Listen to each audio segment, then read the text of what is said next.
নমস্কার বন্ধুরা, আজকে একটা নৌকা জলে ভেসে চলে আসছে সেরকম একটা ছবি নিয়ে চলে আসছি।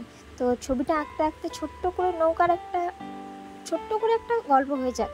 তো চলো বন্ধুরা, নৌকা হলো একটি বড় পরিসরের জলযান যা বিভিন্ন ধরনের এবং বিভিন্ন আকারের হয়ে থাকে, তবে সাধারণত একটি জাহাজের চেয়ে অনেক ছোট অংশে, যা এর বড় আকার বা ক্ষমতা নৌকা বহন করার ক্ষমতা কোনোটাই রাখে না। কারণ একটা জাহাজ যতটা মালপত্র বহন করতে পারে, নৌকা তা মালপত্র অতটা বহন করতে পারে না।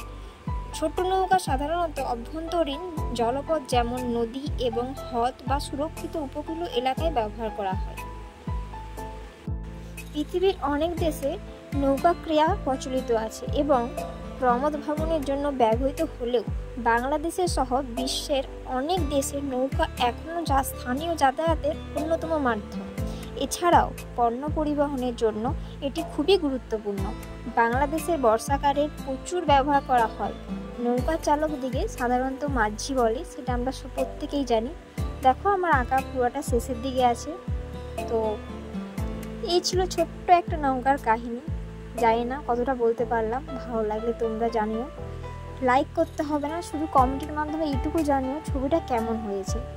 খালি পরবর্তী ছবি আঁকার ক্ষেত্রে একটা উৎসাহ বাড়বে। তো ভালো লাগলে একটা কমেন্ট করো। ধন্যবাদ।